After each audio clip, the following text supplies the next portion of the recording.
I was a lonely kid. I never really had any friends. The only person to ever take an interest in me at that age was another lonely, friendless kid named Pete. And that friendship was the shortest and strangest I've ever had. I was 12 when we met on the bus on the way to school. When I first saw him, he was sitting in the back row with his limp blonde hair hanging across his face. I was curious about this new kid with the odd hairdo. At first I thought he was a girl, and for that reason I sat far away. But something about that oily, shiny hair kept me peeking over my shoulder. And on the fifth or so shameless peek, he swept his hair away from his face and looked back at me with these big, round, vivid green eyes. I snapped back to face the front in embarrassment, and the next thing I knew, Pete was standing by my seat. He was taller than me, very thin, and not a girl. "Can I?" he asked. His voice was high. "Yeah, sure, I don't own the place. Sit where you want," I managed in a single breath. He sat down and we rode the rest of the way in silence. On arrival at the school, I got off the bus and sped walked away. When I checked over my shoulder, Pete was running to catch up. "Hey!" he yelled out. "You dropped this!" I stopped and he held a closed fist out towards me. I put my own hand out and he dropped a small white orb into my palm. I looked closer, then recoiled and dropped the thing onto the ground. He laughed and scooped it up. "It was a tooth," he said. "Gross. Why? Whose?" "Dunno." He pocketed the tooth. "Wanna be friends?" It was a strange introduction, to say the least, but I was drawn to him. I figured to myself that the tooth was a dumb prop to break the ice, and I accepted his offer of friendship. I learned that he was a new student as we walked toward the school. He told me that he moved to town last week with his parent, his dad. He spoke about him only shortly, but with a kind of reverence. I told him that I only had one parent too. He gave me a look that I couldn't decipher. We parted ways during class, but afterwards we met again and I spent recess showing him around the far reaches of the school grounds as a self-appointed guide. The secret places, the places some kids smoked. During lunch, all eyes were on Pete as we took a quick walk around the cafeteria to pick up a tray. The other kids watched us, intrigued by the new face. When we lined up at the servery, a girl's voice rose above the loud, mixed chatter in the room. "Peg legs!" she shouted out. A couple of kids laughed. "Who's the scarecrow?" someone else called. I looked around furiously, trying to find those responsible, but only for show. I wasn't known for my courage. Pete didn't seem to notice, or didn't care. He didn't eat lunch while I wolfed down mine behind the gym. He asked me after school if I would stay at his house tonight. "I can't," I said. "You won't." "I can't. I just met you. You might axe murder me." "I might," he said coolly. I smirked and glanced at him. Those cat-like eyes. A sleepover? I never had before. But I really did only just meet this boy who put a tooth in my hand. Strange boy. But he was cool as well. Would the other kids think I was strange too? Wasn't I already? "Okay," I said, and Pete smiled. I broke the news of my invitation after dinner to my mom. She, of course, said not a chance. I pitched a fit and retreated to my room, only to hear her knock an hour later and tell me that my friend was at the door. I went downstairs. Pete was standing in the doorway. My mom left us after telling me I had 5 minutes. "What are you doing here?" I asked. "Am I not allowed?" Pete answered. I shrugged awkwardly. "Your mother's rude." I half-heartedly nodded in agreement. He grinned after this. "Do you really want to be my friend?" he said quietly. I flustered, not used to this kind of bluntness. Or friendship. "Yeah!" It was true. I did. It was something I hadn't yet had. "I'll wait outside."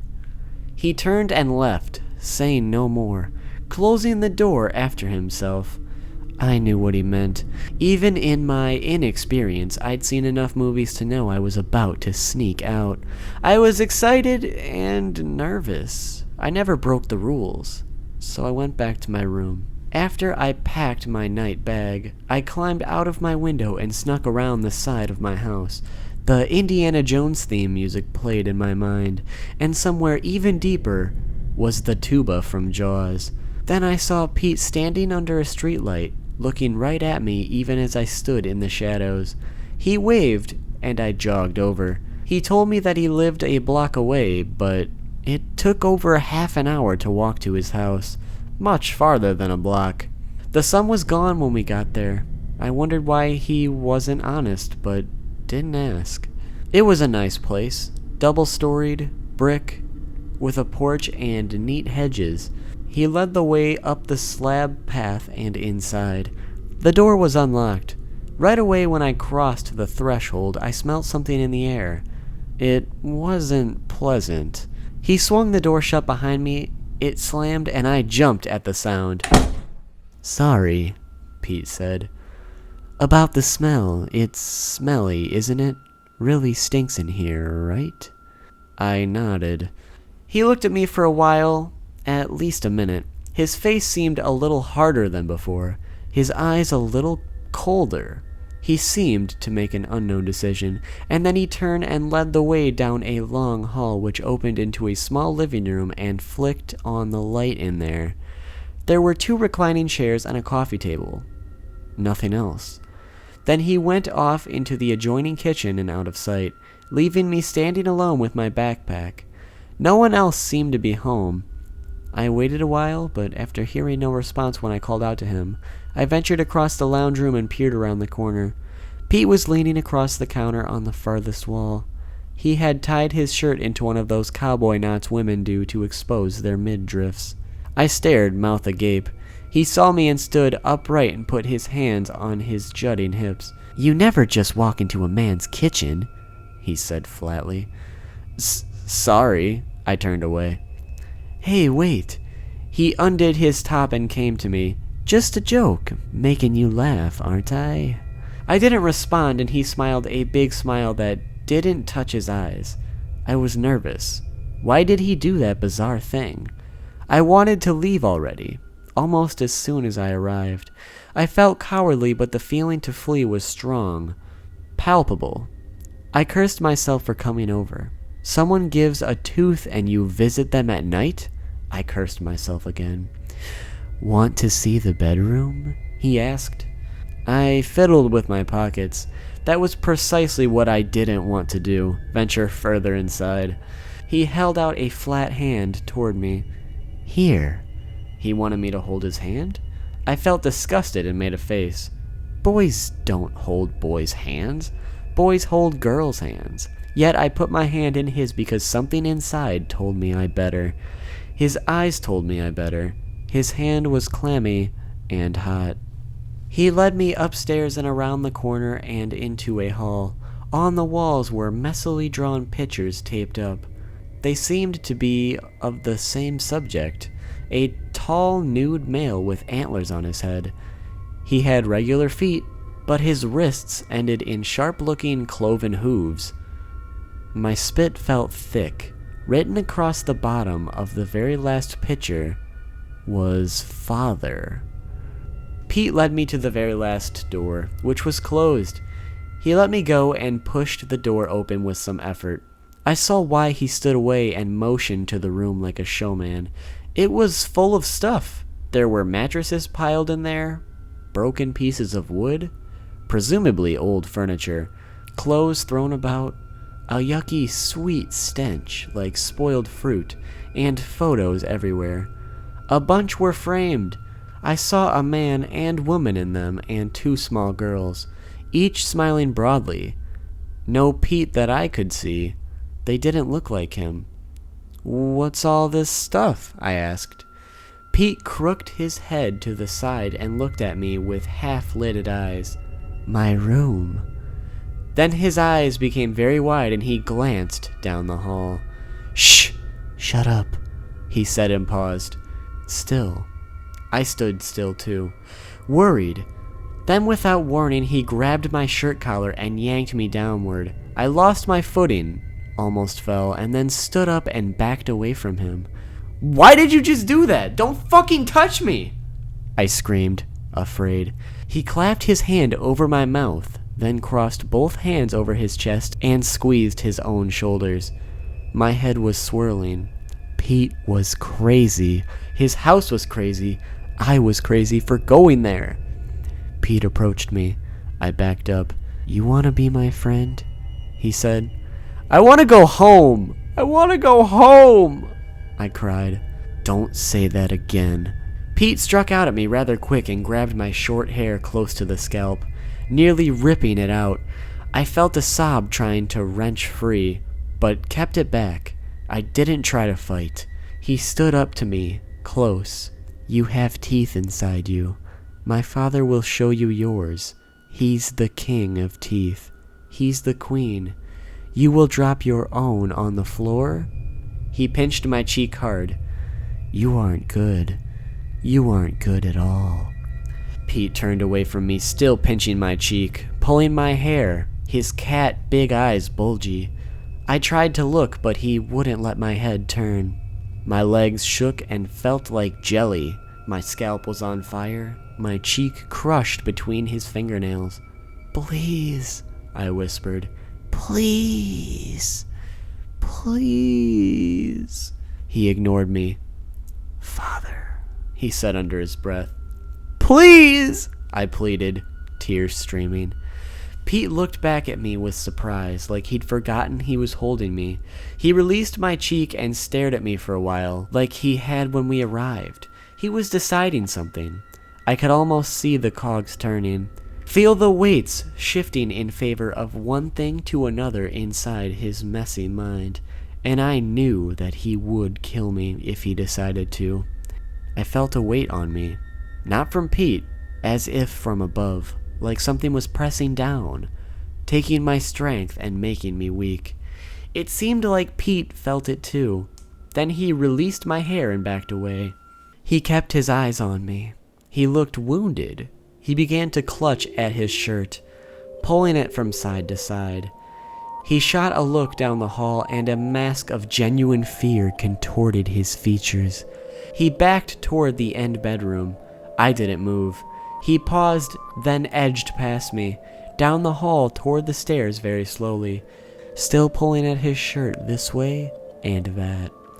He stopped at the top stair and looked down. He shrunk a little, hunched, then began to stand properly, straightening his back. His hands moved down to his sides. He turned to me, and his face was absolutely calm. And I think I saw, a shadow moving toward him from the stairs.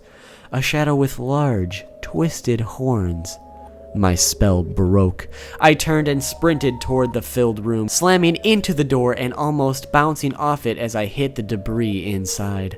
I wormed through the crack and up the junk, slipping with tiny landslides of loose wood. But I scrambled on at pace. I hit the other side of the bedroom, my head almost touching the ceiling as I followed the wall. I heard movement behind me, but didn't dare to turn around.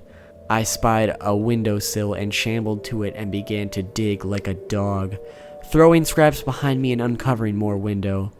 I took a wooden leg of sorts and shoved it through the glass I had revealed and swung the leg around to clear as much of the shards as I could. Noise behind me. Crunching. Pete? Or was a cloven hand reaching for me? Would I turn and see? I spilled headfirst out of the window and fell into a hedge, cushioning my fall. My arm bent grossly at the elbow, and a flare of pain rolled across my chest. But I wouldn't stop then, not until I was far away, and I got to my feet and ran and ran and ran. When I arrived at home after wandering for almost 2 hours in the dark, lost, his breath on my neck, the police were already there. I went inside and bumped right into them. My mom came from the living room and saw me. She ran to me and hugged me tight, then gasped with an "Oh my God." My shirt was torn, and I was bleeding. My hands were deeply shredded from the glass and debris in that horrible room. I hadn't realized. I was given the all clear from the emergency room that morning and then interviewed by the police. I directed them to Pete's house, and we didn't hear back for a week. When they finally returned, they spoke to my mom, then to me. Pete's house was not Pete's house. It had belonged to a couple and their 2 daughters. They were found deceased on the property, their belongings stuffed into the 3 bedrooms of the house. I had waded through the master bedroom, where the fridge had been shoved. That explained the smell in there. The other smell, the teeth. I don't like to think about that. The family had last been heard from 2 days before I met Pete. Pete was not enrolled in my school. He had simply just gotten on the bus. They believed Pete had an accomplice based on his description by myself, Mom, and other witnesses. He couldn't have managed to move every piece of furniture in that house upstairs alone. I did tell them about his dear-handed father. They listened, but later my mother told me that the police said I was in shock and had probably imagined the unnatural parts of the ordeal. They recovered no drawings from the property, and Pete was never found.